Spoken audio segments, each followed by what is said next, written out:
I love a vision board. I love taking a stack of magazines and a pair of scissors and getting to work. However, last year in 2025, I decided to make a digital mood board instead of a physical vision board. And now I don't think I could go back. And let me tell you why. Hi, it's Jem. Welcome back to my channel. So, what's the difference between a digital mood board and a physical vision board?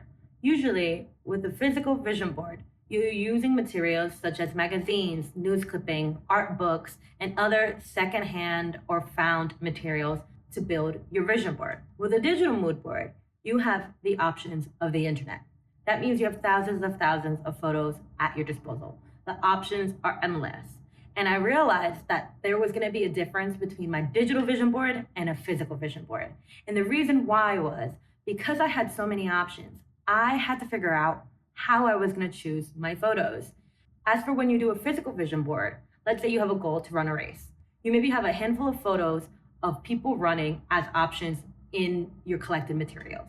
However, with a digital mood board, if you use Google, Pinterest, Arena, Sublime, I use Pinterest. If you use something like Pinterest, there are thousands of beautiful photos of people running to choose from. So how do you choose? I quickly realized that the most meaningful and useful way of gathering images would be to think about how I wanted to feel. Because the images that grabbed my attention were the ones that I wanted to live inside of. These were the ones that I felt like I would love my life to look like. They excited me, they encouraged me, and they felt lived in. And they also felt very me. The photos that I was attracted to were the ones that matched my taste, matched my aesthetic, and matched my lifestyle. There were so many more options at my disposal, so I had to have more discernment. It ended up being a really meaningful process to choose photos that felt like an embodiment of who I was becoming and how my life was changing.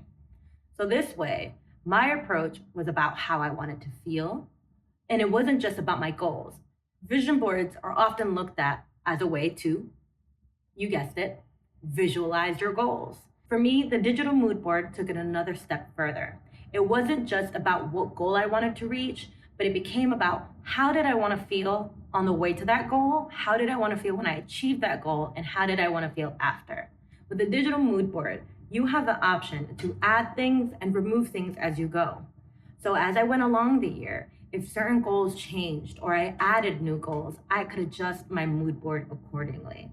Also, I got to take my time making it.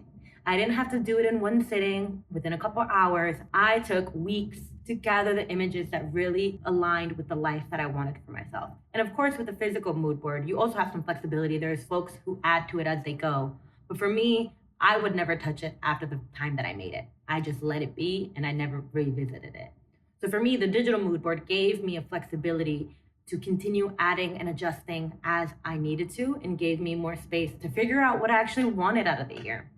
Another thing that I loved about having a digital mood board is that whenever I was in a bad mood or I lost sight of what I really wanted out of my life, or I was just lost in a bad doom scroll, I had somewhere to visit in my digital space where I could ground myself in my goals, what I wanted to feel, and what I wanted my life to look like.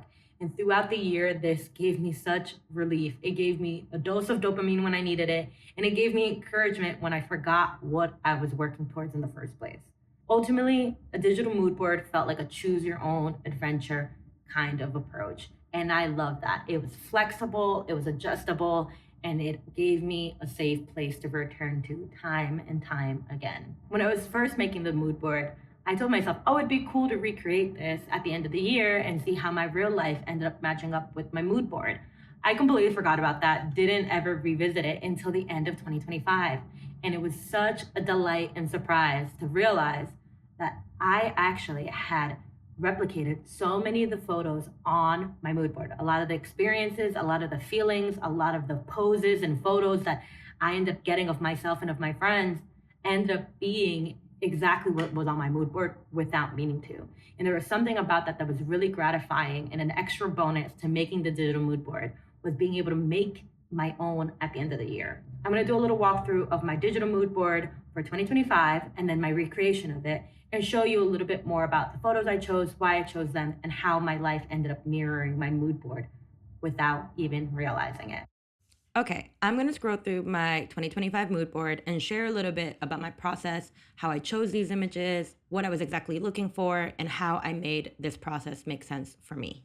Like I said, you can do this on any platform, but Pinterest really is the place for making mood boards. It is just a massive repository for images. It has something for everyone across aesthetics and preferences and mood.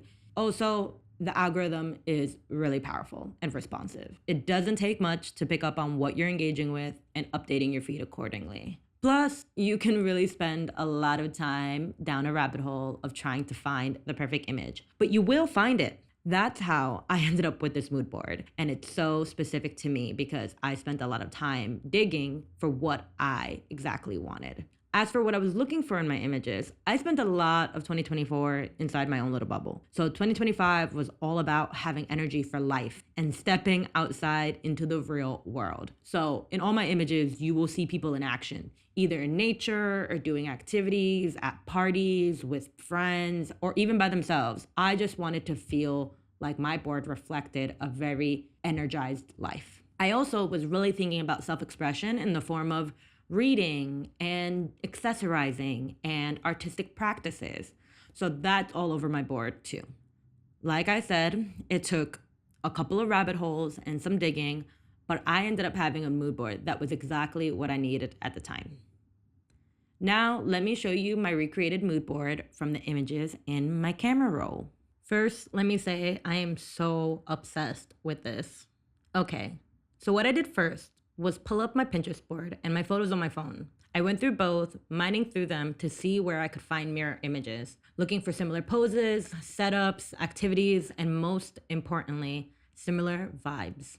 I ended up selecting 20 photos from my camera roll and made these two matching layouts. On the left is photos from my original mood board, and on the right are the photos from my camera roll. There are some photos here that match up so well, and at the time of taking them, this mood board was the furthest thing from my mind. Those to me are my favorite because it shows me how much I had taken the energy of this mood board out of my digital space and created my own version of it in my real life. There's a lot that goes into building a vision for your life into reality. It takes discipline, it takes time, it takes sacrifice. But I do think dreaming of a better life and doing so intentionally is a great place to start.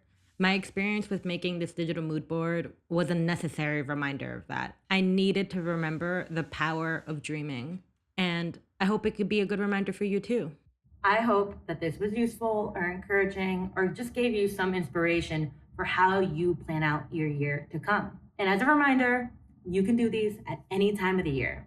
Vision boards and mood boards are not exclusive to the new year. You can always do a mood board just when you need it. It could be around a big birthday, it could be around a big life change like a new job or getting a new apartment, or even when you're unhappy in certain situations in your life and you're feeling like you need a reminder of where you want to go. Thanks for watching. I'll see you next time.